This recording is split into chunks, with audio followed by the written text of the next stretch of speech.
Today we're going to be talking about the turning point. I appreciate you sharing your thoughts in the last video about where you were here going back 30 plus years ago and your where you started to, I guess, struggle with alcoholism and how you've overcome it. We're going to take this in steps, and again, today we're going to be talking about the turning point and the sobriety. And you led on that got you to thinking of maybe a better life and how to get out of that chaos that you were in. I'm using your term, right? So, and again, I'm just going to go through a list of questions here and you share it with the crew here. So, again, let's just, for people that maybe haven't seen the last video, what was the breaking point that made you realize something had to change? The fact that I almost took my own life and put my life before my kids. And that's the bottom line.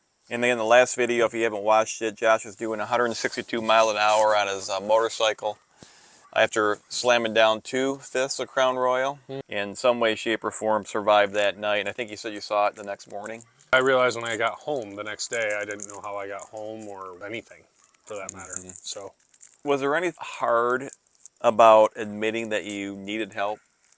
You look back. I don't think so. No. For me, it was a punch in the face. It was a punch in the gut that just said, you need to make a change or else. Here's your opportunity. Gotcha. You should have died last night. You shouldn't be here. So either you change now or don't. That frightened you because you realize, I'm going to put words in your mouth here, but I'm going to die. I could have died, and I'm going to die if I don't do something. Yep. And my family's going to be without a father. I can guarantee you right now, beyond a shadow of a doubt, I know if I did not quit drinking when I did, I would not be sitting here with you right now. Period. I know it. That's it. End of story. So, as you took that step to sobriety, and again, congratulations. I'm proud of you. And I admire you too in so many respects. Who was the first person that you were honest with about your drinking, would you say? First person I was honest with was myself. I knew that was coming. That's when I had to realize that it was an issue. And part of what helped me realize it too is, like I said, I got the DUI, but I didn't quit drinking right away. I actually happened to be sitting at a dinner with a friend, had a glass of wine. Each of us had a glass of wine. It was nothing, just hanging out, having dinner, talking. We start having dinner, and all of a sudden I look, and my glass of wine is gone, and hers is 3/4 full. And I'm like, didn't really think anything of it. Put a little mental note in there. Hey, pay attention to that. I went to bowling the following week, and I decided not to drink, and I put water in front of myself instead of beer, and I realized I went through 4 to 5 pitchers of water because it was in front of me. If it was in front of me, I would drink it. Yep. And that's where I realized, holy crap, that's why I drank the way I did. If it was in front of me, I just drank it. Yep. And if it's there, if it's available, why not? Might as well. So it was a tough realization after that night. Those couple of things happened before that night, and after that night, it was just, I'm done. I'm just done. I'm done. So you said you were done. So take yourself back, if you could, 12 years ago when you said you're done. Did you have any fears about quitting? Nope. No fears? Nope. You didn't think you might lose anything? Nope. Friends? Nope. Didn't care. Nothing. Didn't care. So what? If I lose you in my life because I choose to better mine, then you didn't belong in my life in the first place. If you're not going to be part of the rehabilitation of my life getting better, then I don't need you in my life anyway.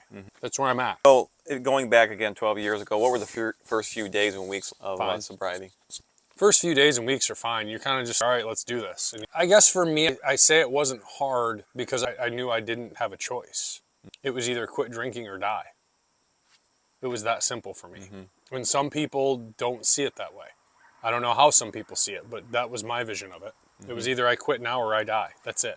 My kids don't have a dad, and I'm not leaving my kids without a dad. I have 3 daughters. I'm not leaving them without their father.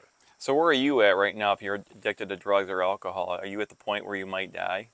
Sounds to me like you might have a decision to make. That was the turning point for you, was like, I'm going to die and I'm going to leave my family behind. I'm going to leave my kids without a father. That was what it was for me. It truly was. And I love my kids too much to do that. But I didn't love myself enough to do it. That's the fact. So maybe you should do it for somebody else and not yourself. Maybe that's a starting point. I absolutely 1,000,000% agree with that statement. That is probably one of the few statements I will absolutely say I 100% agree with you. That's what the turning point for me was, doing it for my kids and then turned and keeping it for myself.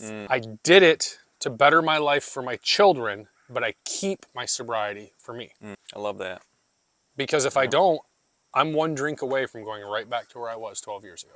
And it's amazing the things you can do with the money you don't literally piss down a drain. Sure. So there's a financial side of it, right? Well, and not to mention the true experiences that you have in life. Do the actual math. If you just say you go to the bar 3 nights a week, spend $100 every time. That's what you were doing. Easily. Yeah. That's minimum. That's $4 grand a year, by the way. That's just That was the regular. That's not counting the Saturday night go outs, which is easily another couple $100. You know what I mean? That's Yeah. just that was my weekly Yeah. thing, is going to the bar 3 times a week. Did you ever feel like giving up early on? Were you just like, I don't know if I can do this? Life? Well, I'm just talking about, well, no, not life. I'm just talking about giving up with the sobriety piece of it. No, once you committed, you were there. For me, there's no going back. And it was, I'm either all in or not. but there was a moment that you had somebody close to you that was in a real bad accident, alcohol induced, right? And that was a turning point for you too. That was a correct? big point for me, because after I'd left a meeting one day, a mutual friend of ours kind of laid it out for me in terms that I could understand honestly as a moron, because I didn't view it the way he presented it to me. And the way he presented it to me was, this man that I had looked up to, I worked for him, he was a great human being, just about took his own life because he couldn't stop putting a bottle of booze down. And he looked at me and he goes, so I have a question. If he would have taken a shotgun and blew off half his head, would you do the same thing? And then when he presented it to me that way, I looked at him like, no, oh, wow. That's literally what I'm talking about doing if I want to go grab a drink. I'm doing the same thing. I'm putting a loaded gun to my head every time I grab a drink. Why am I playing Russian roulette with my life? That seems stupid. And that was it. And that was the turning point right there. It's when you got, I'll say, serious about making that commitment for your family, first and foremost, like you said. Yeah. I did it for my kids. I didn't do it for me. It was me realizing that every day I was putting a shotgun to my head and I was playing Russian roulette. And if I didn't stop, there wasn't going to be anything. It wasn't going to be an empty chamber. The chamber was going to be loaded and it was going to be done. What about practical steps for people out there in their early stage of recovery? What advice would you give them? Go to meetings. Go seek out meetings. AA meeting work for some people. They don't work for others, but you at least have to try. And keep going, sorry. No, I was just going to say, it just all depends on your personality, the person, if you listen, if you follow, if you get a sponsor, and there's steps for a reason. Right? If you follow them, they worked for me and a bunch of other people that I know. And then who were the people that helped you most during your recovery, would you say? Friends that were friends before? Some were before, Yeah. and some weren't. But I just keep it that simple, friends. There's a reason it's called AA. Expand on that. Alcoholics Anonymous. You Yeah. don't go talking about other people you go to AA with. Gotcha. That's why it's anonymous. It's the point of it. That's why when I talk to you about drinking, you never hear me mention people's names.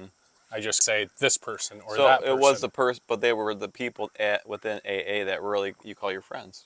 Correct. What you're saying. Got it.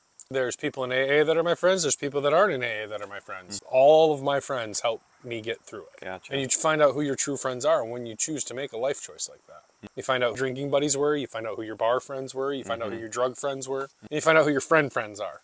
Real friends. Your circle goes from really large to really small. It's kind of nice. It's a lot more simple too. And it's pretty real too when you get down to a few that really truly care. Yep. Right.